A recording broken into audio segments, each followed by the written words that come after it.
Will, glad to have you on today. My name is Vaughn, aka Cousin Gee. I'm real. Oh boy, and we know you, the fucking Black Steven Silver. Look, the Bull R.L. Stein, nigga. What's good? How you doing today, man? Good, and you? Hey, how y'all doing? Bless, nigga. Like I mean, no, we make the movies. You change niggas' lives. Like I mean, what's going on? It's my boy's birthday today, so he's having fun. I appreciate it. Like Happy this on a birthday. Tuesday. It is like this on a Tuesday. It's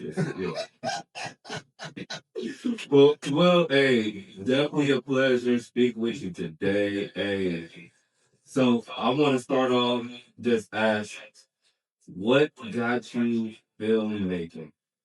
Like how? Like tell us your journey Wait a minute. You said what got me doing what? doing filmmaking.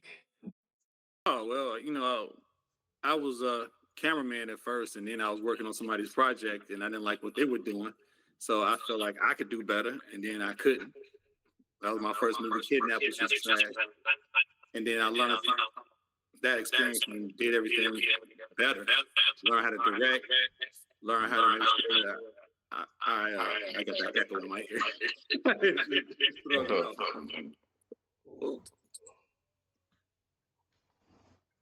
Oh, that's try What to you guys get. do? I can't hear nobody now. All right, can you hear me now?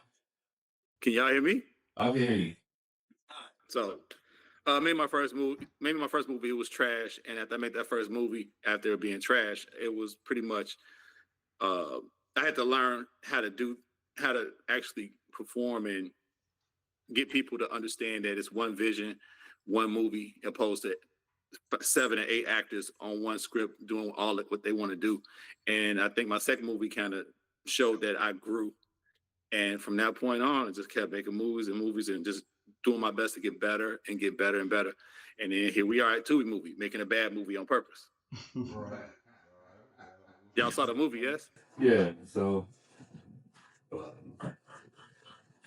yeah, definitely seen the movie. Watched it, and I was like, I could, I could definitely see where you're going with and what you're doing because Tubi movies are, yeah, they're definitely a. Hold on, did you? Uh, no, real good. So yeah, we definitely.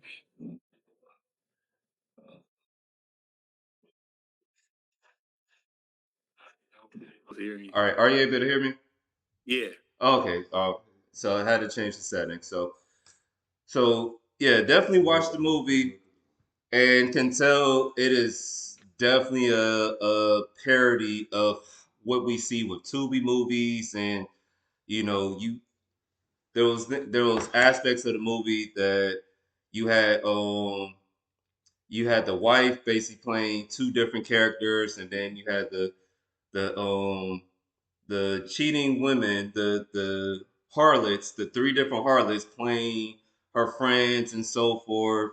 There was a lot of there was a lot of fourth wall breaking, a lot of conscious of technically you're making a movie, aspects of the kid being older than the parents and everything. So it was the like I'm watching it, I'm like, oh my gosh, this is such a this is such a terrible movie. And then like we get to the end, and I'm like, there we go. Like like Yeah. so like it made definitely the way that you tied it in together definitely made sense and everything. And even seeing the title, knowing that it's a parody, so came into there expecting, the parody and so forth. And parodies themselves are bad movies. That's the point of them. They're meant to be, a play on terrible aspects of movies. And I felt like, me personally, I felt like hit that, So in that aspect though, like I mean, like, so who wrote it? You? You wrote it? Yeah. I wrote it. Okay. And so you wrote it, you directed it, Yep, and you obviously didn't star in the movie, but I mean, you wrote it, you directed it. Who did the casting? I did.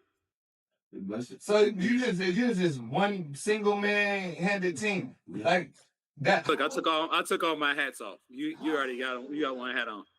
Huh? It was pretty fun. How stressful was that? How stressful was it? I can't say if it was stressful because everybody that was in the movie I knew them, so I didn't have to go look for them. I just know I had to work around their schedules to make sure they can appear. Because my regular formula is write a script, get the locations, and then get the actors. Because the actors always ask when you're gonna shoot. And if you get the location already locked, you can say, "All right, we're shooting on this date." If they can't do it, you can move on to the next person. In this movie, I wanted specific people to play the different parts. I mean, the parts in the movie. So I had to work around their schedule. That's the most stress about it, trying to make sure we can link everybody's schedule together. Once you commit to a person playing a role, you committed, right? And then let's say the schedules don't work out. We shooting Tuesday at 3:00. Niggas got jobs and shit. You feel me? Well, here's the thing. They didn't. It wasn't like that. So if we said, "Hey, everybody, we shooting it at this day," that's the day we shoot. It was no, "Oh, well, you know what? I can't make it." They wanted to be a part of this project because they read the script. Once they read the script, they wanted to be a part of the project. Let's go. Let's go. Let's go. Yeah. Let's go. It was a great script. Yeah, he did great in the movie. Boom, boom. How did you rate yourself? Rate myself? Yeah, on that movie, how would you rate yourself in comparison to you? Because at the end of the day, we all comparing ourselves to the person in the mirror. Oh, I rate myself a 10 because see, this is the thing. This is the movie people didn't know they want to see. And the reason why I say they didn't know what they want to see, they've been posting clips of bad movies online for probably 3 or 4 years. And they call them tubi movies. Now, the movies that they post online, can you tell me a name of one of those movies? No, because they name them tubi movies. So I just created a tubi movie. That's it. Tubi, let's go. Dang, no, good question. Amigo, didn't they just have like a pimp thing in Ohio? It was like a.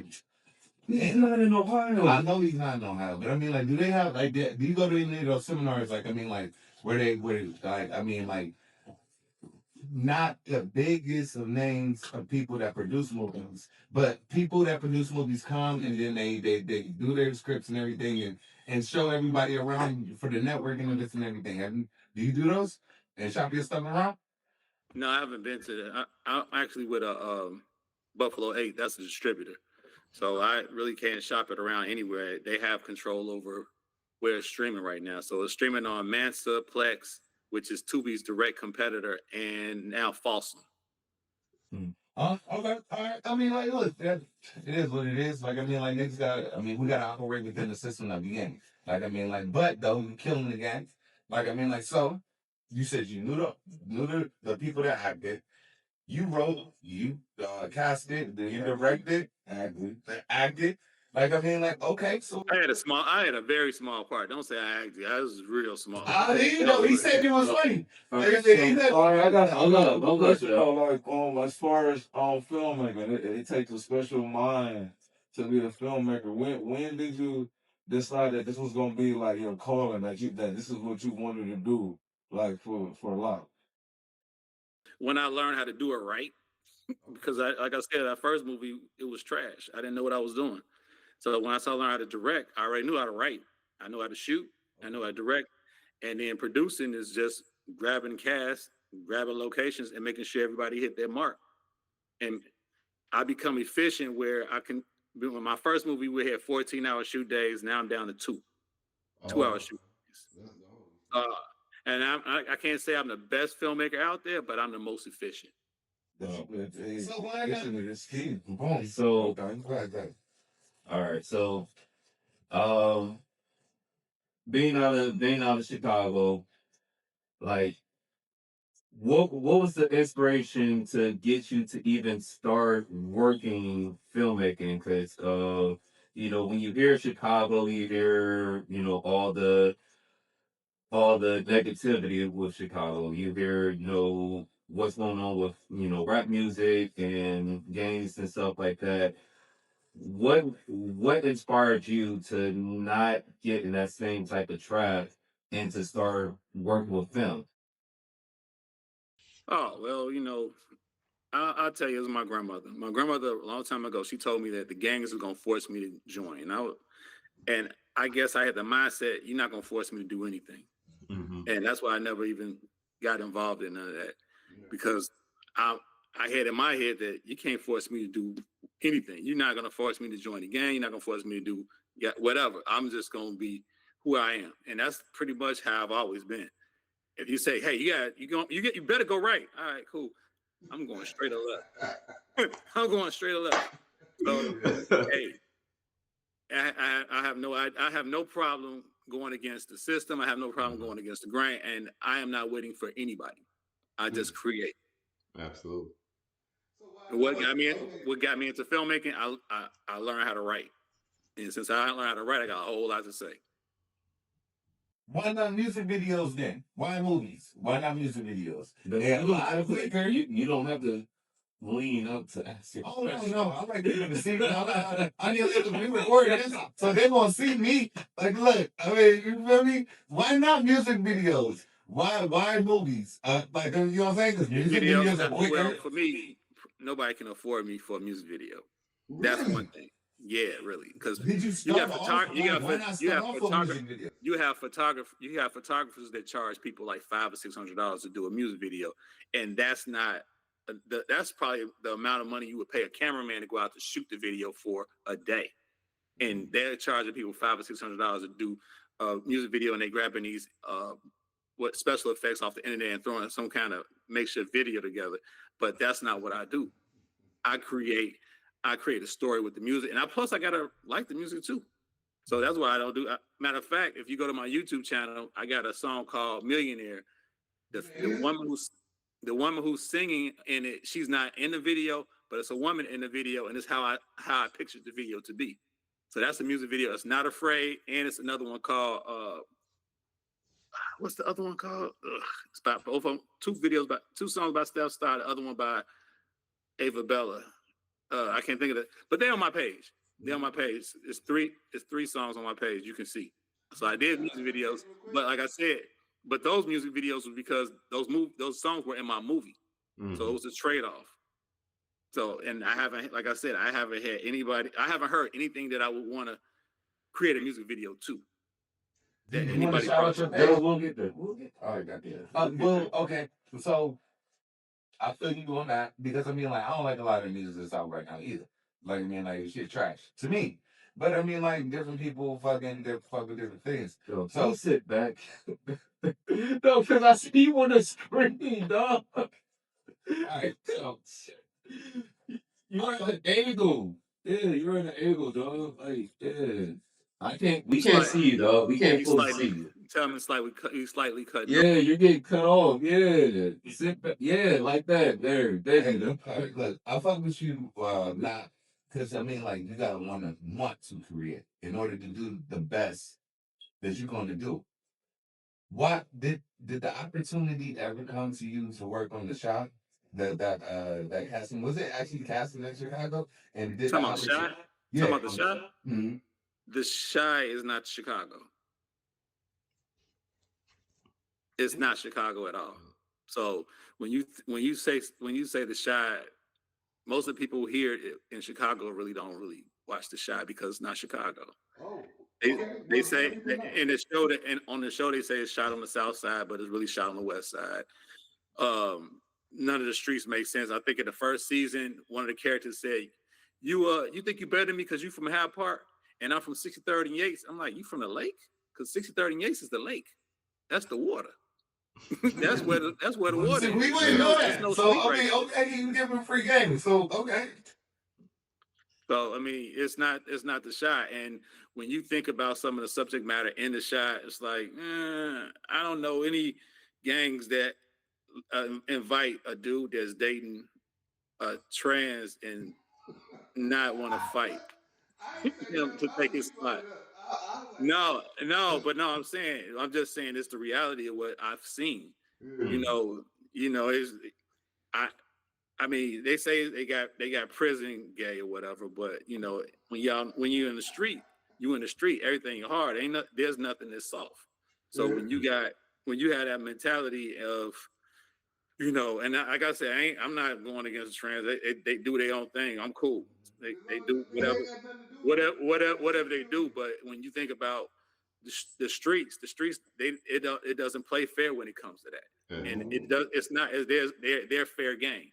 So you see somebody like that, and with somebody like that, they become a target, and I can't see that being the reality. And it was a little bit too much of, I guess, what they wanted us to understand about that lifestyle and putting it in a setting where it does not exist. Now, if they told a different story and put them in a different lifestyle, I think that would have worked. But saying the streets is like, no, the streets ain't like that. Well, no, you've been asking questions all the time. Like, chill. Hey. So, tell us a little bit about your writing process. Because obviously this is a parody on Tubi movies. So, how was it like? How did you prep and how did you come into writing your jokes and like what was that preparation like? I don't have a preparation. It's kind of weird because so what happens is I have an idea and then I'll call you. And when I call you, I start telling you about the idea. And by the end of the conversation, I have vomited all of the idea onto you and said, all right, good talking. You hadn't said anything. And I come up with the movie and then it sticks up here until I put it into the computer. Now, what's funny is today I was listening to a book called Story. And it's a script writing book, and it tells it was somebody suggested it to I don't even know the guy's name, but he suggested it to him, and he said the book is thick, so thick as the Bible. So I was listening to it, and it was giving great, in depth, I guess, examples of how to build better characters. And I I stopped, I zoned out, and stopped listening to the book, and started thinking about this other movie that I'm writing. And I've been wanting to write it all day, but I know I can't sit in front of the computer all day because I got other stuff to do. But I've been wanting to write it all day because I came up with like 4 other scenes as I zoned out from listening to the book and started rebuilding it in my head. And once I rebuilt it in my head, I put it on paper. And then once I put it on paper, that's it. So my process, the way I was taught was you write the outline and then you write the script out. But I felt like the outline was taken away from me being able just to jump into the script. So what ended up happening was I would think about all the stuff that I wanted to put in the script, how the story was supposed to go, and then get to the end, and then I start just spitting it out on the computer. And if I forget, I'll go all the way to the beginning and start writing again from the beginning. Not I won't write. I read from the beginning and then catch up, and then start throwing more stuff into the script. So that's the process. I really don't have a process because it's just come to me like it's weird. No, It's just weird. Well, no. So you said talk by who? Hmm? You What'd you said say? talk. You said you were taught the way that you were taught. Who? I mean, who would you credit? Oh, college. In college, I was taught script writing in college by Michael Fry. He worked on a couple of episodes of The Fresh Prince and I guess The Cosby Show a long time ago. Let's go. Let's go. Let's go. What college? Columbia College. Okay. Let's go. Let's go. Let's go. Let's go. So what you just the way you just said about making your films is you don't write anything down. It's just in your head. No. I do write. It's in Okay. my head first, and then I put. So I can't go to set and say, all right, this is what I want you to say. This is what I want you to say, because they would never get it. It has to be on paper. So it's here, and what's funny is once out of here, I forget it. I don't remember it anymore. Now, a great example about that, I got a web series that I created called Plight of the Independent Filmmaker. Every time we go on, we had did an episode a month, and I would write the episodes out, we'd cast, we'd shoot, and then after we shoot, because I was in it, we on set, and I'm like, man, feed me my lines. It's like, didn't you write? I said, I wrote it, but I don't remember it. I just forget it. I write it, and it just falls out and it stay out. Okay. That's why I need a script supervisor on set.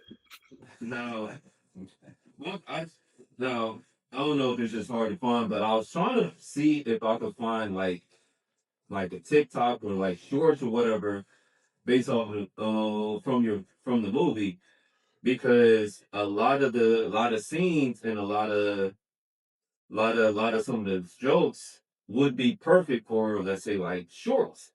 Um, I'll say I'll say probably the funniest joke was when the guys came in to rob the dude that was selling the drugs, the flour, and then they had the brooms, and the guy was like, "You got brooms," and he put his gun down, and the other guy comes in with the fake gun, sit there says "pow pow," and they fall down, and the dude picks his gun back up and shoots him to like.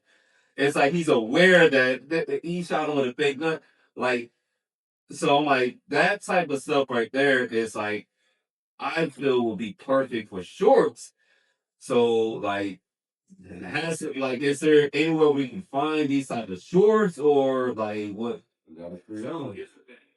Those are good for shorts when you making fun of a movie and calling it a Tubi movie. They're not good for this movie because people gonna want to see the whole movie. And usually, when people see the whole movie, they're saying you got to see this whole. I can't just describe this one part. You have to see all of See this everything, because yeah. See the whole movie to understand. right. But it Because gets the interest there though. if I show you this one clip, they're like, "Is this a Tubi movie?" It's like, "Oh, it's a Tubi movie. It's a TUBE-E movie." But is that a Tubi? So it gets confusing. This is the movie they can't cut up because everything in the movie is intentional. And with it being intentional, it's all a joke. And we all self-aware that everything is going on. And with us all being self-aware, we want to make sure that you got the joke so you can laugh with us instead of at us. That makes sense. I'm not gonna lie. A lot of these scenes, if I would have seen them on TikTok as shorts, me personally, I would have busted out laughing, and I would have went and seen the movie just cause to get the full content. But I see what you're saying. But if I put it, if it says to be movie, if it says to be Mhm. movie, what people are going to get from that is like, did they spell to be wrong? But you see how like the when they was doing all those parody movies back in the day after Scary Movie and so forth. Uh, I'll say one of the movies that like they have the movie itself is terrible, but like the shorts are fine. Superhero movie with Drake Bell, uh, where he's supposed to be a parody of Spider Man. I hate the movie, but the shorts, the little small snippets or whatever, it's funny enough to make me want to watch the movie. But since I've already watched the movie, I can't go back to it.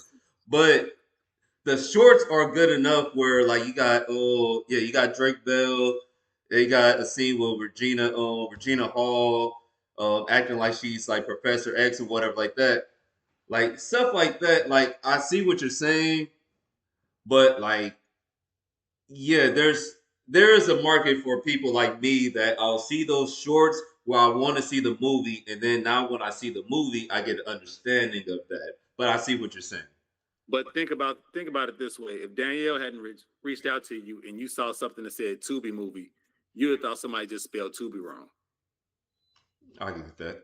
You get what I'm saying? So, I can because get a lot that. of times when you see those clips online that says Tubi movie, Mm-hmm. I mean, there's not one name of the movie up there. They all dubbed Tubi movies. Everything that you see from the time the guy gets shot and then run off and fall out to the other times where the guy's in one room with a gray suit on and then he go to the next room, he got a purple suit on, go back to the same room, gray suit. They all named Tubi movies. When the girl in the hospital bed choke out the dude, he got locks on, he fall down, and then she reach down and get keys off. He got a short haircut. Then she get out the bed, reach back down to him again. He got locks on. I can't tell you, I've seen that clip 30 times. Yeah. And not once did they say what the name of the movie was at all. Mm-hmm. So when you see that, as I said, when you if it said Tubi movie, you just say, "Oh, they dumb. They can't. They making fun of the movie and they can't spell Tubi." That's what you would say. No, that when I seen the email, I was like Tubi movie. I'm looking at this. I'm like, all right, this probably some BS, whatever like that. But then I actually looked at it, seen the interviews and stuff like that, and I'm like, I read what was in the description. I was like, all right, so this is a parody of Tubi movies. And then I watch it, and I'm like, okay, I see the parody, the satire of Tubi movies. It's we got these bad Tubi movies, like when we was growing up, those bad BT movies. The bad, like Soul Plane is a terrible movie, a trash movie, but it's ingrained in us. It's a funny movie. It's ingrained because it's black. Like it's Is it funny? Is it funny? it has parts. It has a lot of funny parts. It's not funny. No, it's not funny. You don't think it's funny. All right. It has a lot of funny parts. It's stupid. Do you give niggas Kevin the Hart opportunity said to that improvise? was Do you give them the opportunity to I know that you wrote the script, but if I want to go off script and do something that's funny. So this is what I would tell you. I usually have a shot list, and I say, hey, we gotta get all these shots because remember I told you 2-hour shoot day, right? Remember I told you that we get all these shots. We will come back and holler at you because we have more than enough time to get whatever you want to get. But by the time we finish doing what we're doing, you probably say, never mind. No, man. Because I know we're not gonna break up what we're doing. You know, scary movie. Scary movie. We not. Marlon Wayans and them, they said they did that shit like straight improv. How much improv was in the movie? Me and my daughter. That's it. You don't allow improv. No, I don't have a problem with it. But the whole thing is, if it's gonna be funny than what's in the script, we're gonna get all the money shots first, and then we'll come back to your idea second. Because I don't want to break up. Because what happens is when you improv, the other actors don't know when to come in and come out. You get what I'm saying? So if you throw out a crazy something that's dope, now the other actor's saying, we're all right. But they say improv too, though, right? That's professionalism. I mean, no, it's cats not. don't know how to improv. No, not everybody can improv. Right, exactly what you just said. Because here's the thing: an actor is focused on acting. Improvisers focused on improvising. Now, the reason why I know this is I took 5 improv classes, and I learned improv. And when I learned improv, I started understanding that one thing I understood is when you build a character, you build a character from inside out. So you inside working the mechanics of the character. So if a character walks into the room, they don't just walk into the room blank. You give them something to do. Grab a cigarette. Yeah. What's up? Before anything happens, so you breathing life into that character. So now, if you're improvising, now you can improvise on, I guess, action. But as far as a script, no, because if you improvise on the script, it throws everybody off. And if everybody throwing off, I'm shooting this other person. It's like, well, I didn't know when to come in. And this happened before. It happened in Plight. Randall didn't do it during Tubi movie. He's the guy with the flower. He didn't do it in Tubi movie, but he did it in Plight. And one of the actors pulled me to the side, was like, he messing me up. I don't know when to come in because she didn't improvise. You get what I'm saying? So you can improvise if you want to, but it's gonna mess everybody up and make you have to stay there longer. Niggas just roll with the punches though, right? Like I mean, like No, they not about to just say cut. No. You can't roll with the punches if you don't know how to improvise. Yeah, everybody got to. Not everybody got the same skill. People are honest about their talent. Like, I'm an actor. I'm riding with the script, and this person, well, let's punch it up.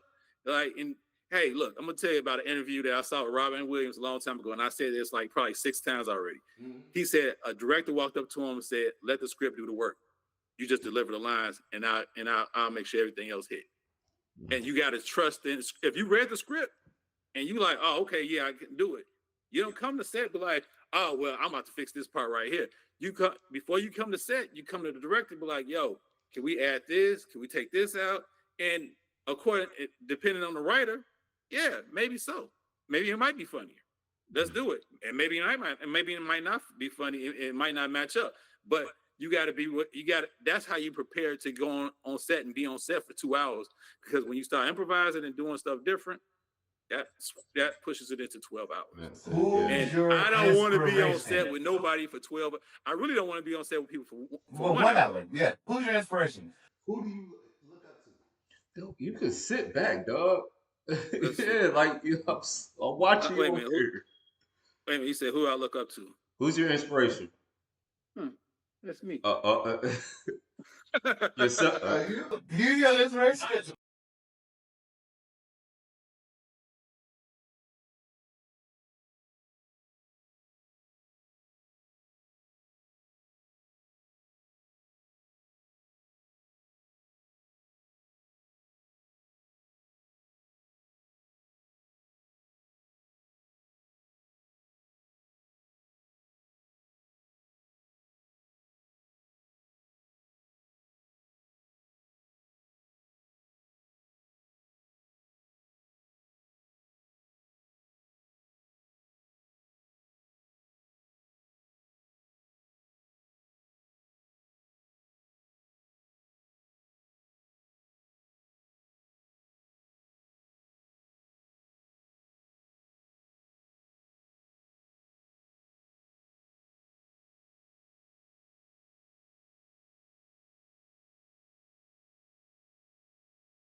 as the pressure comes, right, and like moving forward, as the pressure comes to create more movies and to make your next project is your best project.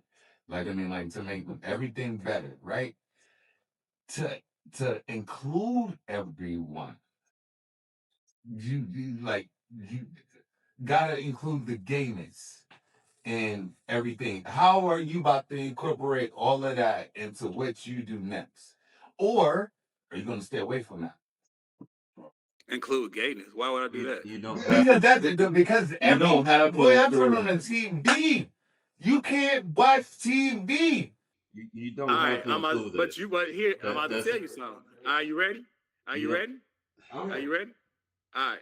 So is your sexuality anybody's business? No.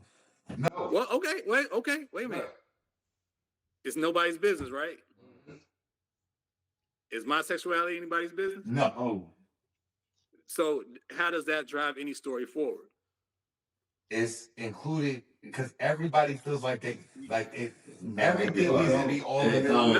No. But It doesn't don't drive move a shit story. forward. It don't move a story forward. So just think. So let's say John Wick. Let's take John Wick for instance. Let's cut him having he don't have a wife. Let's say he was gay. Him killing all the people because of his dog. But That was the story. That's the story. Would it matter to him being gay? No. Because it's It wouldn't him matter killing because his he's still dog and killing he's getting people about his revenge dog. off it. Yeah, he's getting revenge Right. off the dog. So sexuality don't mean nothing when you tell him a story. Unless you're trying to do a sex scene. And then once you do a sex scene, then that's a whole nother element. But a lot of times you don't have to have a sex scene in the movie. Have you seen Snatch? No. You haven't seen Snatch?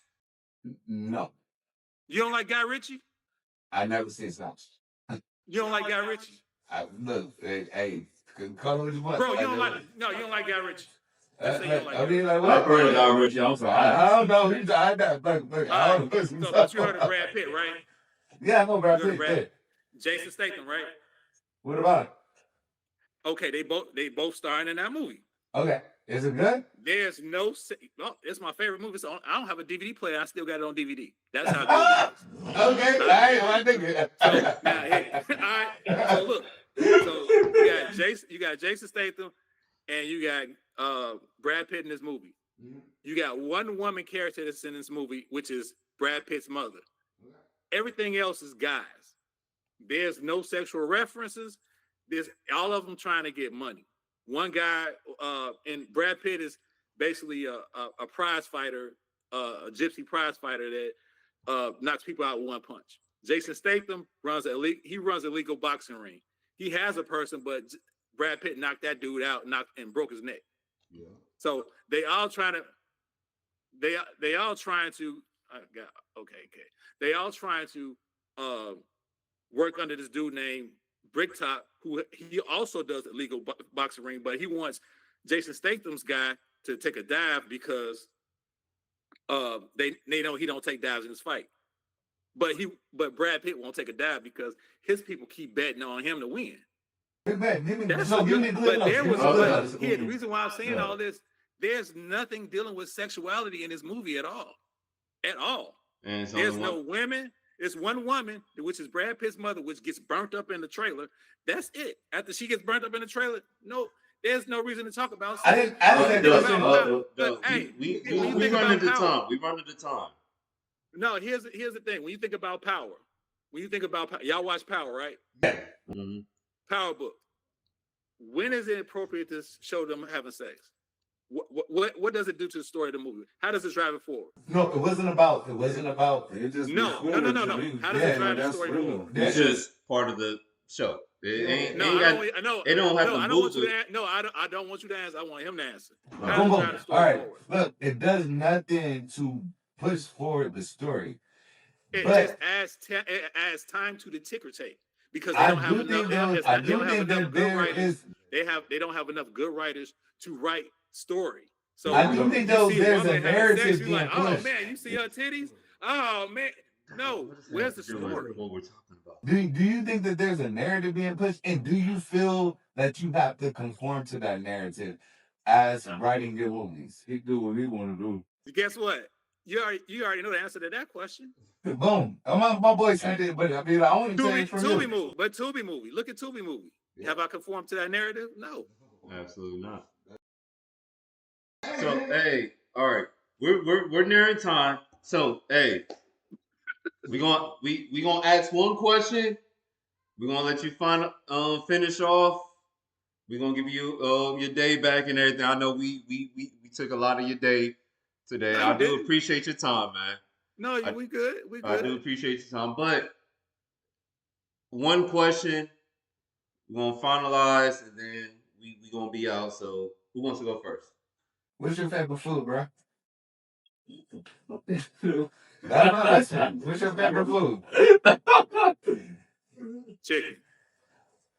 Nigga, you For the breast? for the protein. Okay, that's what's up. That's my question. Go ahead. All right, I got a question. Yeah, we don't want to just ask a question. We don't want to just have questions about film. So I know you're from Chicago. So what do you got, LeBron or Jordan? Boom, boom. Jordan for sure. Okay. All right. So all right, obviously. So with you doing this parody movie, do you see yourself continue to do parody movies, or what are your plans moving forward with filmmaking? No, this is a one and done. This is just because I had that on my mind and I felt like I want to do something like but different. So I put that out there. So right now we're pitching a series called Fluke. It's about an out of work actor trying to get on, and he always fails upward. So instead of somebody failing and then just going back to zero, he fail and go to 10, fail and go to 30, fail and go to 100.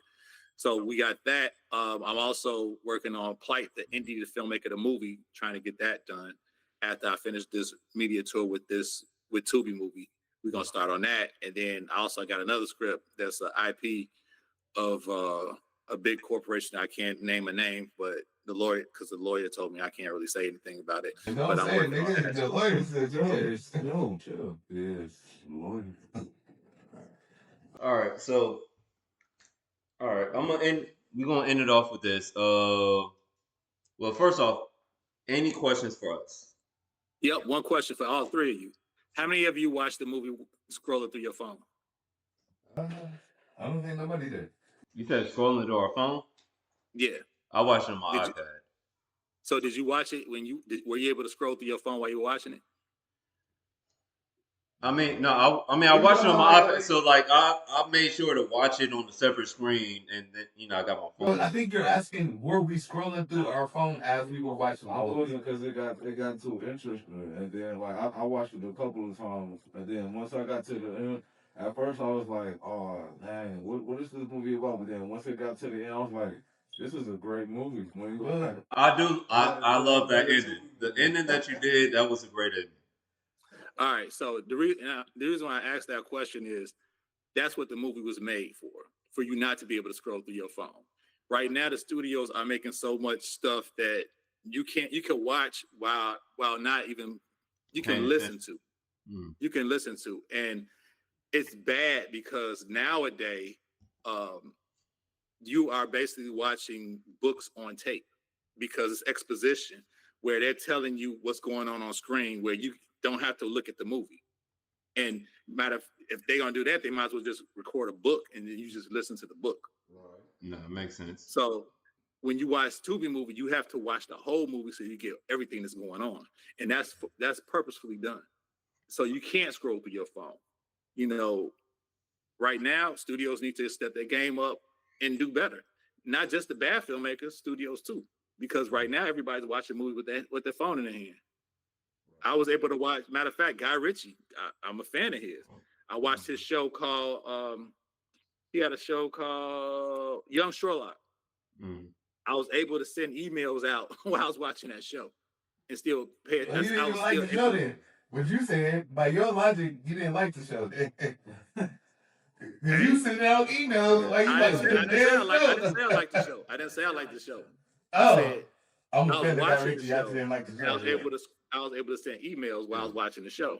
I was told it was a good show, but I beg to differ because it's like fuck that show because you didn't grab my attention. Say it again. It's like fuck that show because you didn't grab my attention. No, it wasn't that. I just started. I was able to go on my phone and scroll, and not scroll, but I was able to go on my phone and focus on emails. But the problem with that is, it's a lot of exposition in that show where they're explaining to you what's going on all the whole time. Even though it's supposed to be detectives, they're actually spelling it out. And when you're a filmmaker, the screen's supposed to do all that work. That keeps you engaged, opposed to you having the time to look up and say, "I can hear it, I can hear it," or close your eyes, "I can hear it, I can hear it." No, you can't. You got to stay focused and stay tuned in. Okay. So we'll part with this. What are your plans in the one? Shout out any of your socials, anything to give like engagement to your movies, your social media, anything like that. But also, what are your plans in the future as a filmmaker? Well, lokekey.com is my website. lokekey.com. You can find everything there. You can find this work, you can find past work, and you can find all my social media stuff at the very bottom. You might be able to find this once you give me the link to the Spotify, or not Spotify, but whatever your podcast might be. I'll have that link in the description of my press page. And as I said before, Fluke right now, which we're pitching the networks. Plight of the indie filmmaker, which we are going to be working on soon, probably by the end of either middle of summer, end of summer. And This Ain't Pulp Fiction is the next one that Buffalo 8 wants me to actually. They want me to do that one, but I really want to do Plight first before I do This Ain't Pulp Fiction. So those are the things. I have stuff in the chamber. It's nothing like, well, I got some things on the stove. No, the stove is overflowing with stuff, and I need some more hot. Niggas is rich. What's the budget, nigga? Where all this money coming from to shoot these movies? You gonna send me some money? You gonna send me some money? The question I need some money, nigga. Yes, I need some money. Hey, my cash app is LOKEKEY. No, I need some money. No, I ain't seen no money. Oh, I thought you was asking. The question for you. Wow. Hey, Will. Hey, I definitely appreciate you, boy. You've been a fun interview, man. Definitely being able to blessings on blessings, black filmmaker, being able to connect with someone. I mean, you're in Chicago. That's local to Columbus. Like being able to match with someone local, to interview someone, to be able to just have a conversation. Definitely appreciate that. Blessings on blessings on blessings. Big up, man. Keep being an inspiration for people that look like you. Appreciate Danielle for emailing us, because glad that we were able to even have this opportunity. So, want to give our big ups to Danielle. So she did her work, she did her job, got us connected. I'm so glad that she did. Glad that we were able to watch your movie. Glad that we were able to meet you and be able to talk to you. And whenever you drop anything else, new release, new movies, new projects, we definitely want to be connected and be able to review it, talk about it, see it, whatever. Like we want to be a part of the movement as well. All right. Hey, nigga, don't forget about niggas when you get on the big screen, nigga. When you on IMAX, we want a credit. We want a credit. The review 614. Nah, man, on some other nigga shit, boy, you do anything. Blessings. Hey, we appreciate you, man. I appreciate your time, man. Hey, you enjoy the rest of your weekend. We about to celebrate the rest of his birthday, so you have a good one, man. Y'all too. Thank you.